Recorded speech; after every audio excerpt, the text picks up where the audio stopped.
며칠 전에 정부에서 코로나19와 관련해서 교회에 몇 가지 조치를 발표하게 되었습니다.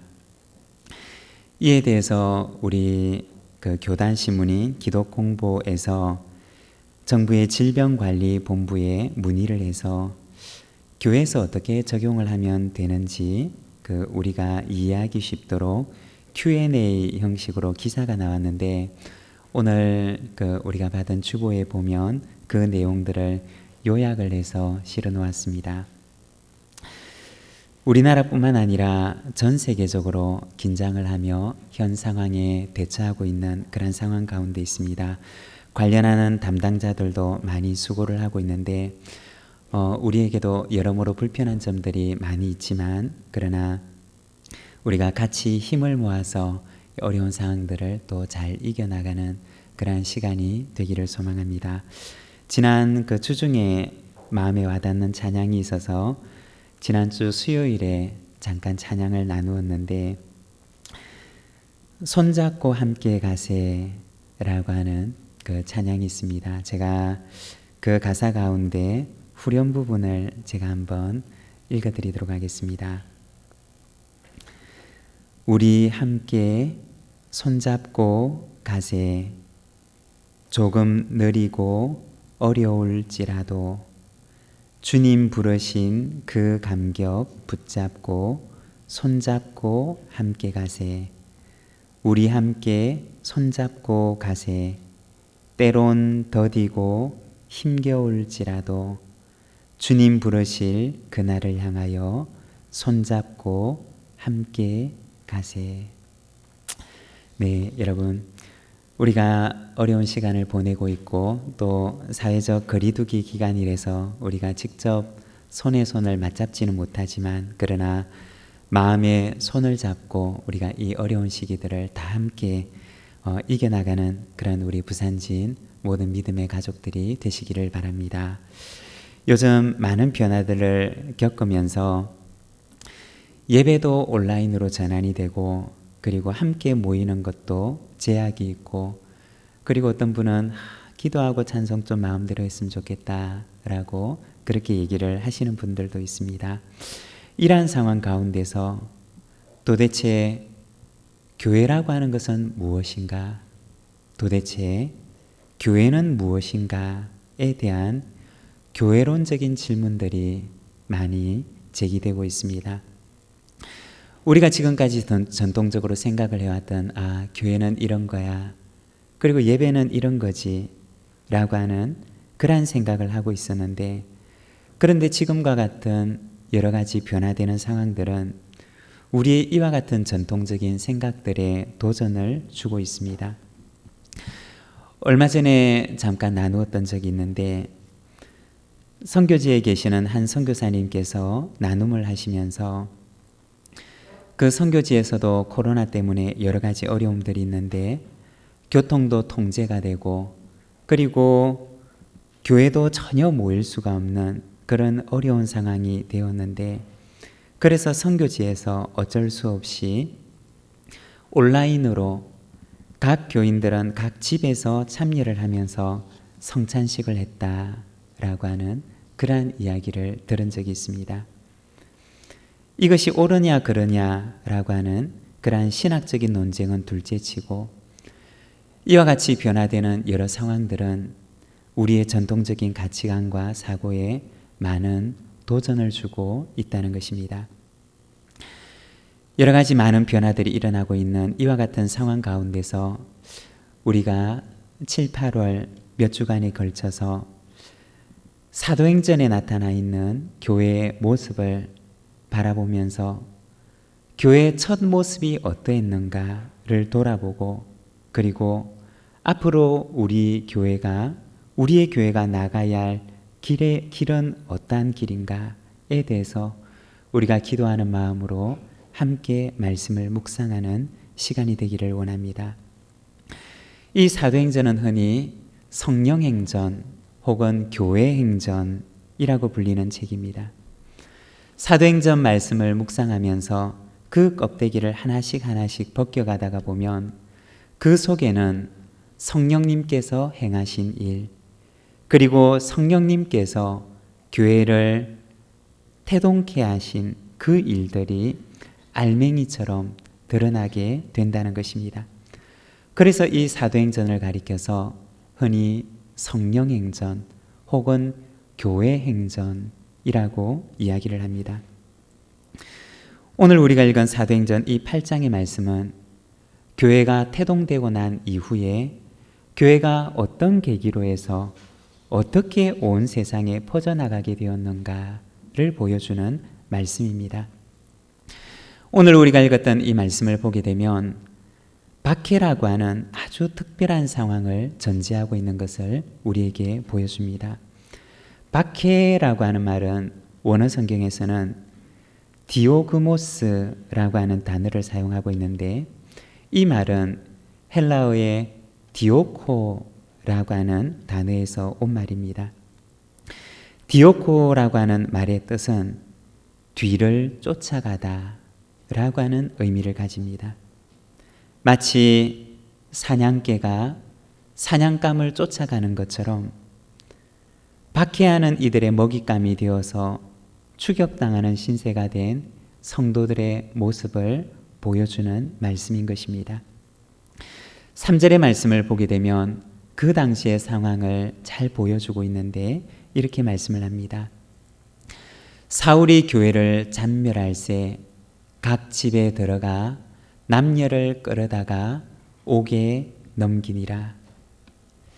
각 사람의 집에 들어가서 믿는 사람들을 끌어다가 옥에 넘기는 그러한 모습을 보여주고 있습니다.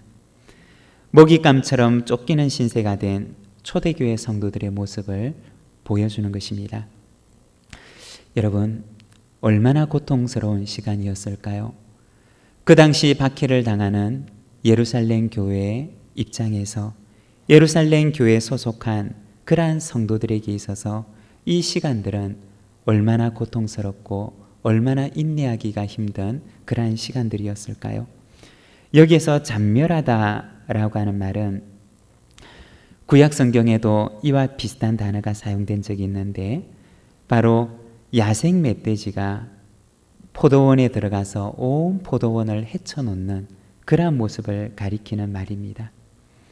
너무나 고통스러운 시간이었고 너무나 교회 입장에서 그리고 성도들의 입장에서는 견딜 수가 없는 그러한 시간이었을 것입니다. 그런데 여기에서 생각할 것은 바로 이와 같은 상황들이 견딜 수가 없고 고통스럽고 그리고 인내할 수가 없는 그와 같은 힘겨운 상황들이 교회가 자기 한계를 뛰어넘는 시간이 되게끔 했다는 것입니다. 박해가 초대교회 가운데 일어나서 교회가 위축되고 소멸되는 상황으로 접어들었던 것이 아니라, 이 박해라고 하는 특별한 상황은 교회로 하여금 자기 한계를 뛰어넘게 하는 그러한 축복의 시간이 되게끔 했다는 것입니다. 여러분, 하나님의 백성에게 다가오는 고난과 시련에는 하나님의 감추어진 계획이 있는 줄로 믿습니다. 고난과 시련 너머에 하나님의 복된 계획이 그 가운데는 있는 줄로 믿습니다. 그 당시에는 알 수가 없지만 그러나 거기에는 하나님의 계획이 있었다는 것입니다. 우리의 인생 가운데도 마찬가지일 것입니다. 고난과 시련이 찾아올 때 그 너머에 있는 하나님의 뜻과 계획을 믿고 신뢰하면서 그때를 감사함으로 이겨내면 그 너머에 계시는 하나님의 풍성한 계획이 우리를 기다리고 있다는 것입니다. 우리가 스펄전 목사님의 그 기도를 보면, 전등불을 보고 감사하는 사람에게 하나님께서는 별빛의 은혜를 주시고, 별빛을 보고 감사하는 이에게 하나님께서는 달빛의 은혜를 주시며, 달빛을 보고 감사하는 이에게는 하나님께서 햇빛을 주시고, 그리고 햇빛을 주신 하나님께 감사하면 영원한 구원의 빛을 우리에게 주십니다 라고 그렇게 기도합니다. 사랑하는 여러분, 하나님을 믿고 신뢰하는 이에게는 하나님께서 더 큰 은혜를 우리의 삶 가운데 허락해 주시는 줄로 믿습니다.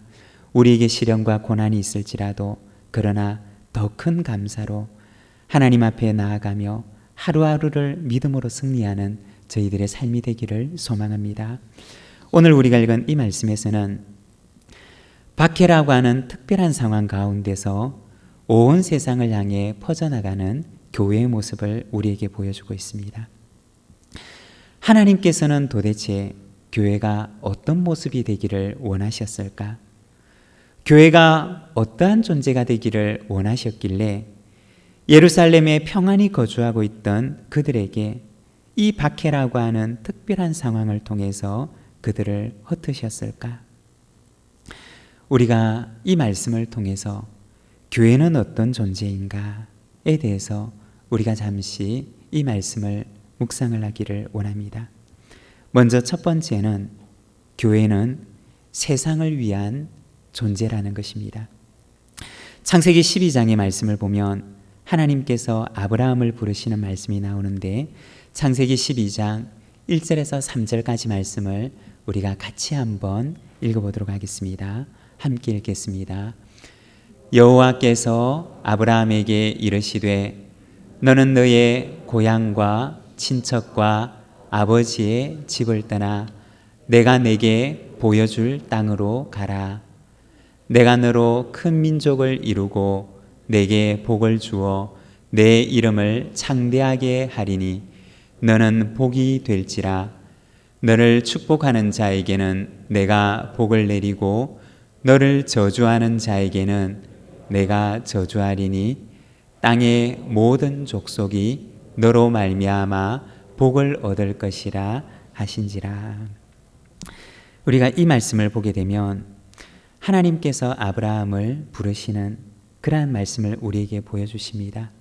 하나님께서 아브라함을 처음 부르시는 그 모습을 보여주시는데 하나님께서 아브라함을 왜 부르셨느냐? 그 부름의 목적에 대해서 우리에게 말씀하십니다. 3절의 말씀을 보면 땅의 모든 족속이 너로 말미암아 복을 얻을 것이라 고 말씀하십니다. 하나님께서 아브라함을 왜 부르셨느냐? 하나님께서 아브라함을 왜 부르셔서 그를 통하여 하나님의 크신 계획을 이루어 가셨느냐?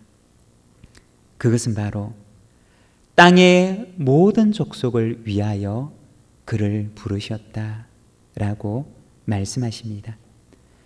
땅의 모든 족속이 너로 말미암아 복을 받게 하려고 하나님께서 그를 부르셨음을 그에게 말씀하십니다.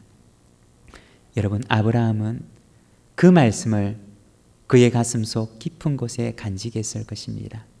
하나님께서 나를 복을 삼으셨고 나를 복을 삼으신 것은 나를 통해서 우리 가족을 통해서 땅의 모든 백성에게 복을 주시려고 나를 부르셨다라고 하는 사실을 아브라함은 그의 마음 깊은 곳에 기억했을 것입니다. 그리고 그 말씀을 하나님께서 주셨던 그 말씀을 그의 아들 이삭에게 그리고 그의 자손들에게 아브라함은 늘 이야기하며 하나님께서 나를 부르신 이유, 하나님께서 우리 가족을 부르신 이유를 그는 늘 이야기했을 것입니다. 그렇지만 시간이 흘러가면서 아브라함의 후손이 되는 이스라엘 백성들은 하나님의 그 부르심의 계획과 목적을 망각합니다. 그리고 하나님의 부르심을 그들은 오해하기 시작합니다. 그들은 생각합니다. 하나님께서 특별히 나를, 우리를, 우리 민족을 부르셨습니다. 하나님께서 나를 선택하셨다. 나는, 우리는 선택받은 백성이다. 물론 하나님께서 그를 부르셨고 그를 선택하셨고 선택받은 백성으로 그를 부르셨지만 그러나 그들은 서서히 하나님께서 그들을 왜 부르셨는지 그들을 부르신 부르심의 목적을 잊어버린 채 그들은 그들을 부르시고 선택하셨다는 선민의식만이 그들 가운데 남아있게 되었다는 것입니다. 그 결과는 어떻게 되었느냐?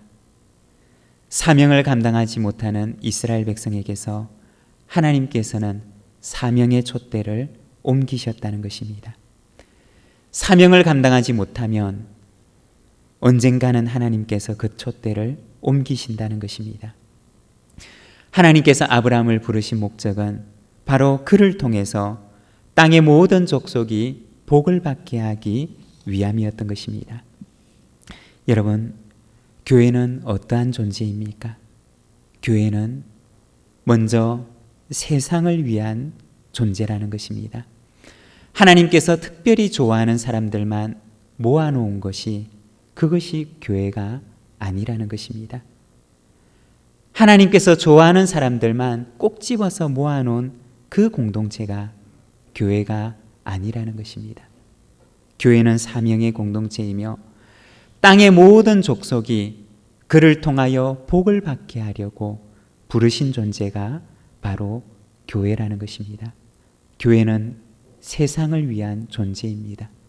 세상을 위해 부름을 받은 존재가 바로 교회라고 하는 것입니다. 두 번째, 교회는 어떤 존재이냐? 교회는 보냄을 받은 존재입니다. 어디로 보냄을 받았느냐? 바로 세상으로 보냄을 받은 존재입니다. 오늘 우리가 읽었던 본문의 말씀 1절에 보면 이렇게 말씀합니다. 그날에 예루살렘에 있는 교회에 큰 박해가 있어 사도 외에는 다 유대와 사마리아 모든 땅으로 흩어지니라. 왜 하나님께서는 예루살렘에 가만히 잘 있는 성도들에게 박해라고 하는 특별한 상황을 허락하셔서 그들로 하여금 예루살렘을 넘어가 온 유대와 사마리아와 땅끝에 이르도록 왜 하나님께서는 그들을 흩으셨을까? 예루살렘 교회 성도들의 입장에서는 하나님께서 그들을 흩으시는 그 시간이 얼마나 고통스럽고 얼마나 아픈 시간이었을까 라고 생각을 해봅니다. 삶의 본거지를 떠나야만 하고 그곳을 떠나 그들이 알지 못하는 먼 곳으로 이주해야 하는 그러한 아픔과 고통을 하나님께서는 그들에게 허락하십니다. 하나님께서는 왜 그들을 땅끝으로 흩어버리셨을까요? 하나님께서는 왜 땅끝으로 그들을 보내셨을까요? 그들에게 일어났던 그 고통의 박해의 시간은 바로 하나님의 파송의 시간이었다는 것입니다. 예루살렘을 넘어서 유대와 사마리아와 땅끝까지 이르는 파송의 시간이었다는 것입니다. 교회는 어떤 존재이냐? 교회는 보냄을 받은 존재입니다. 교회는 세상으로 보냄을 받은 존재라는 것입니다. 그들이 보냄을 받은 곳이 어디이냐? 바로 그들의 세계관 너머의 세계로 하나님께서는 그들을 보내셨습니다. 그들의 세계관은 예루살렘이라고 하는 한적한 지역, 한정된 지역에 국한되어 있었습니다. 정서적으로도 지적으로도 의지적으로도 그들이 예루살렘을 벗어나는 것은 그들의 관심 밖의 일이었고 그들의 의지 밖의 일이었던 것입니다. 민족적으로 보아도 그들의 세계관은 이스라엘 민족이라고 하는 그 세계관에 그들은 갇혀 있었습니다. 그러나 하나님께서는 그들의 민족을 넘어 그들을 보내셨던 것입니다. 이스라엘이 그들의 민족을 넘어 복음을 전한다는 것은 그들의 정서와 그들의 지성과 그들의 의지와는 상반되는 일이었습니다. 그들의 마음속에 도무지 용납할 수 없는 일이었고 그들의 지성의 한계로서는 생각할 수 없는 그러한 일들이었습니다. 그렇지만 하나님께서는 그들을 그들의 세계관 너머의 세계로 그들을 보내셨던 것입니다. 왜냐하면 그들의 세계관 바깥에 복음을 기다리고 있는 하나님의 백성들이 있었기 때문이라는 것입니다. 2000년의 시간이 지난 오늘 우리가 돌아본다면 오늘 우리의 땅끝은 어디일까요? 물론 2000년 전처럼 하나님께서 예루살렘에 있는 예루살렘 교회 성도들을 그들의 국경과 인종과 민족의 경계를 넘는 땅끝으로 그들을 보내셨지만, 그리고 오늘도 역시 국경과 민족과 인종을 넘는 땅끝이 우리에게 존재하고 있지만, 그러나 오늘 이 시간은 우리가 또 다른 땅끝에 대해서 잠시 함께 말씀을 나누고자 합니다. 요즘 저의 목회적인 고민을 잠깐 나누면, 코로나19의 상황이 시작되고 전 세계 교회 예배가 온라인으로 전환이 되었습니다. 심지어 선교지에서는 성산식까지 온라인으로 진행할 수밖에 없는, 그리고 이것이 신학적으로 가능한 것인가 라는 것을 묻는 그러한 지경에까지 이르게 되었습니다. 최근에 저는 정서적인, 그리고 지성적인, 그리고 의지적인 충격을 받고 있습니다. 마치 아마존의 정글에서 그 오랜 시간 전에 선교사님들이 미지의 종족을 만나고 전혀 알지 못하는 그 사람들을 만나게 되었던 것처럼, 요즘 저는 이 온라인 속에서 살아가는 미지의 사람들, 온라인의 세계 속에서 살아가는 미지의 종족을 만나는 듯한 그러한 충격에 쌓여 있습니다.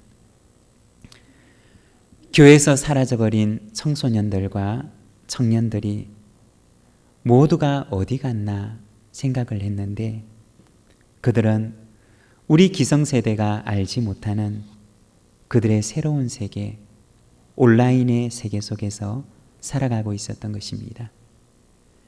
디지털의 세계 속에서, 가상의 세계 속에서 그들은 살아가고 있었던 것입니다. 오늘날 가상의 세계는 이제 더 이상 가상의 세계가 아니라 실제 우리에게 현존하고 있는 현존의 세계라는 것입니다. 온라인 산업이, 우리가 그동안 무시했던 그 온라인 산업이 이제는 오프라인 산업을 압도하는 그 시대 속으로 이 세상이 바뀌어져 가고 있습니다. 온라인 상에서 개인정보를 이용해서 사람을 노예로 만들고 자신의 명령을 따르게 만들고 가상의 화폐를 주고받으면서 그 속에서 강력 범죄가 일어나고 있습니다. 얼마 전에 TV에서는 디지털 장의사라고 하는 말을 접한 적이 있습니다. 한 사람이 그의 육신적인 생명을 다하게 되면, 그러면 디지털 장의사가 그 사람이 온라인 속에 남겨두었던 그 모든 기록을 없애는 그러한 디지털 장의사라고 하는 그러한 말을 접한 적이 있었습니다.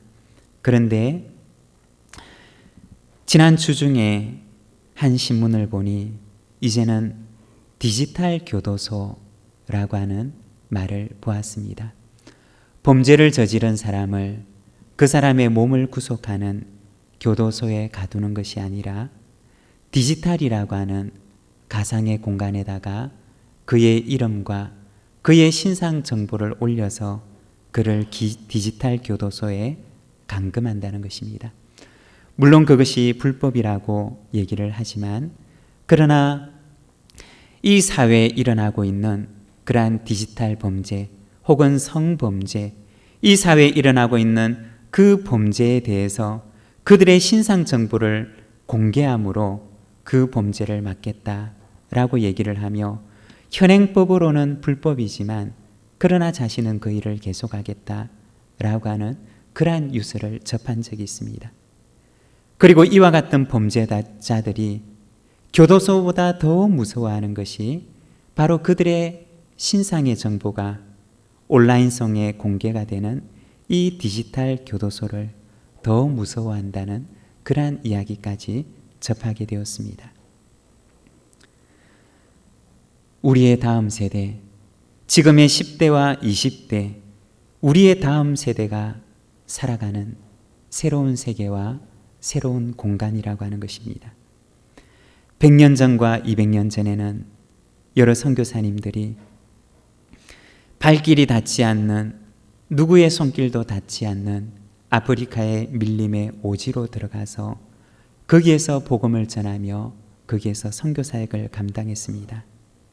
그렇지만 지금 우리가 살아가고는 있는 이 시대는 어쩌면 아프리카보다 더 멀고 깊은 오지에서 살아가고 있는 수억의 젊은이들을 우리는 보게 된다는 것입니다.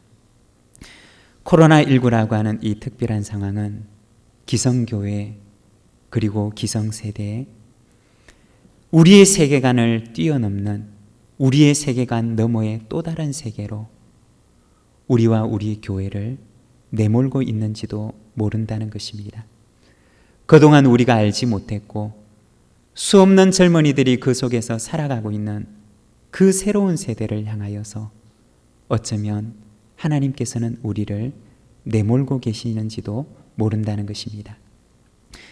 예루살렘 교회에 있어서 땅끝은 그들의 세계관 너머의 세계였습니다. 성령님께서는 예루살렘 교회 성도들을 예루살렘을 넘어 온 유대와 사마리아와 그리고 그곳을 넘어 모든 땅으로, 모든 땅끝으로 그들을 흩어 보내셨습니다. 성령님께서는 어쩌면 오늘 우리의 교회를 새로운 세계 속에서 살아가는 우리의 다음 세대들이 살아가고 있는 그곳으로, 우리 기성세대가, 우리 기성교회가 지금까지 바라보지 못했던 그곳에 눈 뜨도록 우리를 그곳으로 밀어넣고 있는 것은 아닌가라고 하는 생각을 하게 됩니다. 이것이 저의 요즘의 목회적인 고민입니다. 그렇다면 우리의 젊은이들 가운데도 온라인의 세계 속에서 살아가는 그 이들을 향한, 그 이들에게 복음을 전하는 그러한 온라인 선교사가 나와야 할 것이라는 것입니다. 배를 타고 비행기를 타고 가서 선교하는 선교사뿐만 아니라 이제는 키보드와 마우스를 들고 온라인의 세계 속에서 들어가서 그 속에서 살아가는 10대와 20대들의 영혼들을 위해서 사역하는 그러한 사역자가 우리에게도 나와야 한다는 것입니다. 새로운 시대는 새로운 사명을 우리에게 요구합니다. 교회는 어떤 존재인가? 교회는 보냄을 받은 존재입니다. 모든 땅끝을 향하여서, 이 세상의 모든 땅끝을 향해 보냄을 받은 존재가 바로 교회라고 하는 것입니다. 마지막으로, 그러면 하나님께서는 왜 교회를 세상으로 보내시는가? 세 번째, 세상을 사랑하시기 때문입니다. 4절의 말씀을 보면 이렇게 말씀합니다. 그 흩어진 사람들이 두루 다니며 복음의 말씀을 전할세. 흩어진 사람들은 가는 곳마다 그곳에서 복음의 말씀을 전합니다. 그들이 전했던 내용은 무엇이었는가? 바로 하나님은 여러분을 사랑하십니다. 하나님은 우리를 사랑하셔서 하나님의 아들을 이 세상에 보내셨습니다. 그분이 바로 예수 그리스도입니다. 라는 복음이었습니다. 하나님께서는 왜 교회를 세상으로 보내시는가? 그것은 바로 세상을 사랑하시기 때문입니다. 사랑하시기 때문에 그 위험한 세상을 향하여 당신의 교회를, 당신의 백성들을 보내시는 것입니다. 먼저는 아들을 보내셨고 이제는 주님의 몸된 교회를 보내시는 것입니다. 사랑하는 여러분, 교회는 세상을 위한 존재입니다. 교회는 세상으로 보냄을 받은 존재입니다. 하나님께서 교회를 세상으로 보내시는 이유는 바로 세상을 사랑하시기 때문입니다. 어느 정도로 사랑하셨느냐? 아들을 주시기까지 사랑하셨고 교회를 보내시기까지 사랑하셨습니다. 요한복음 3장 16절의 말씀을 우리가 작은 소리로 함께 읽으며 오늘의 말씀을 마치도록 하겠습니다. 요한복음 3장 16절 우리가 함께 말씀을 읽도록 하겠습니다. 하나님이 세상을 이처럼 사랑하사 독생자를 주셨으니 이는 그를 믿는 자마다 멸망하지 않고 영생을 얻게 하려 하심이라. 아멘. 우리 오늘 우리에게 주신 말씀을 생각하며 함께 묵상함으로 기도하기를 원합니다. 하나님께서는 우리를 세상을 위한 존재로 보내셨습니다. 세상으로 우리를 보내셨습니다. 세상을 사랑하시기 때문에 아들을 보내시고 지금은 또한 교회를 보내십니다. 하나님, 세상 가운데 보냄을 받은 존재로 이 세상 가운데 하나님의 사랑을 전하는 삶을 살아가게 하옵소서. 이 시간 함께 기도하도록 하겠습니다.